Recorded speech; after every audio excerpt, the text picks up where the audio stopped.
भारतीय सेना ने पाकिस्तान में आतंकी लॉन्च पैड पर कड़ा प्रहार किया है, एयर स्ट्राइक की है। इस पूरे मुद्दे पर मेरे साथ बातचीत करने के लिए नेवी के लेफ्टिनेंट जो कि शहीद हुए थे पहलगांव में, उनके ससुर सुनील स्वामी जी हैं। इनसे जानने की कोशिश करेंगे। सर, कैसे देखते हैं इस पूरी कार्रवाई को आप?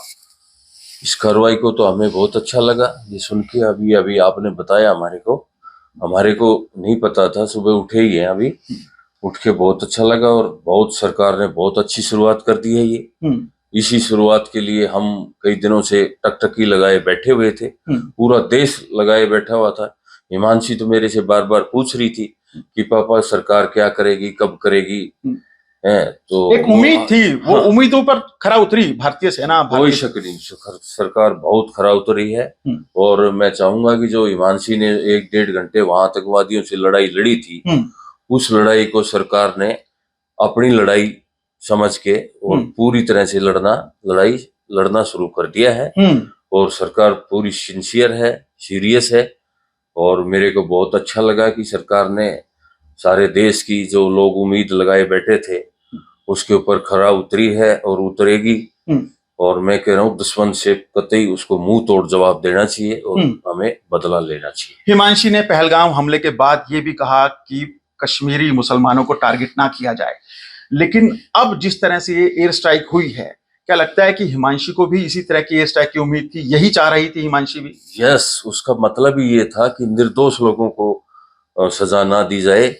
जो दोषी हैं, जो एक्चुअल में दोषी हैं और जो मास्टरमाइंड है, और उसको सजा दी जाए, जिससे कि पूरे देश को और हमारे परिवार को, विनय को और सबको, हमारे को थोड़ा सा अच्छा लगे कि भाई वाकई में ही जिन लोगों ने ये घिनौनी हरकत की थी उनको सजा सरकार ने दे दी है। इस ऑपरेशन का नाम रखा गया था ऑपरेशन सिंदूर। तो क्या लगता है कि जिन बहनों की मांग का सिंदूर उजड़ा था, वो कहीं ना कहीं उस पे मरहम लगाने का काम भारतीय सेना ने किया है? नो डाउट, मेरे को तो फकर है मोदी जी सरकार पे तो शुरू से ही है। मैं तो शुरू से कहता रहा हूँ कि मोदी जी अच्छा काम कर रहे हैं, इसलिए तो वो आतंकवादी बार बार कह रहे थे कि मोदी जी से पूछो, क्योंकि मोदी जी उनको अच्छे नहीं लग रहे हैं। अच्छे काम करने वाला कभी अच्छा लगता भी नहीं। तो बिटिया यही कहना चाह रही थी कि पापा कब लेंगे, कब टक्कर लेंगे। मैं कहा बेटा मेरे को विश्वास है और सारे देश को विश्वास है, और वो आपने मेरे को खबर सुबह सुबह आके बता भी दी है। तो मेरे को तो बहुत खुशी हो रही है। मैं बिटिया को भी बता दिया है कि बेटा सरकार ने अपनी कार्रवाई शुरू कर दी है। 9 आतंकी लॉन्च पैड नेस्तो नाबूद किए हैं भारतीय सेना ने एयर स्ट्राइक के दौरान। क्या लगता है कि कार्रवाई जारी रहनी चाहिए? किस तरह की और कार्रवाई भारतीय सेना को या उम्मीद रखते हैं आप? देखो, मैं तो ये कहूंगा कि सरकार से ज्यादा कोई नहीं जानता। डिफेंस मिनिस्ट्री है, होम मिनिस्ट्री है, मोदी सरकार है, सारा सिस्टम है।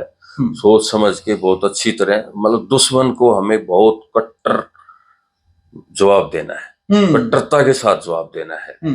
और उससे आम आदमी तो अपने आप ही ठीक हो जाएगा। अगर उनमें कोई उनकी छोटी मोटी सपोर्ट कर भी रहा है, वो भी ठीक हो जाएगा अगर हमारा सिस्टम सरकार का ऐसे ही चलता रहा।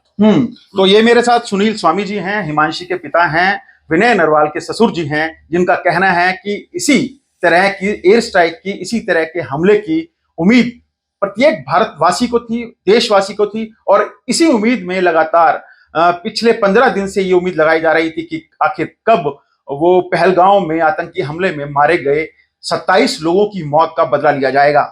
कैमरामैन प्रवीण कुमार के साथ नीरज वशिष्ठ, गुरुग्राम, आज तक। जैसे कि मैं सो रहा हूँ तो पिताजी को जगाना है मुझे, तो वो डायरेक्ट उठाने के बजाय, और हिंसा की परंपरा मेरे यहाँ नहीं थी सौभाग्य से, तो वो क्या करते थे कि उस कमरे में आ जाएंगे या बाहर से गुजरेंगे और चौपाई बोलेंगे, प्रात काल उठ के रघुनाथा मात पिता गुरु नावई माता। कभी कभी मैं गुस्से में उठ करके अरे पापा चरण स्पर्श किया और सो गया। मैंने कहा अब मत उठाना।